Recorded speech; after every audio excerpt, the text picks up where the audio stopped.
मागील काही दिवसांपासून राज्यभरात ड्रग्ज प्रकरणी अनेक दिग्गज व्यक्तींच्या घरी छापेमारीचं सत्र सुरू होतं। या छाप्यांदरम्यान अनेक व्यक्तींवर चौकशीसह अटकेची कारवाई देखील करण्यात आली। अशातच कोल्हापुरात मुंबई क्राईम ब्रँचच्या पथकाकडून ड्रग्ज प्रकरणी मोठी कारवाई करण्यात आली आहे। एका महाशयानं पोल्ट्री व्यवसाय सुरू असल्याचं भासवून चक्क एमडी ड्रग्ज बनवण्याचा कारखानाच उभा केल्याचा प्रकार कोल्हापुरात उघडकीस आलाय।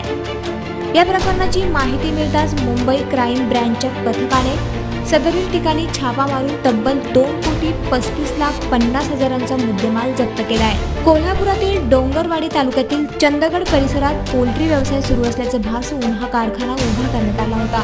या प्रकरणात कारखान्यातील कामगार निखिल लोहार याला पोलिसांनी अटक केली असून कारखान्याचा मालक संशयित ॲडव्होकेट राजकुमार अर्जुनराव राजहंस हा फरार आहे। या प्रकरणी कारखान्याचा मालक ॲडव्होकेट राजहंस याचा पोलीस तपास घेत आहेत। दरम्यान या कारखान्यातून अंमली पदार्थांची मुंबईसह अन्य ठिकाणी विक्री केली जात असल्याचं या तपासात उघड झालं आहे।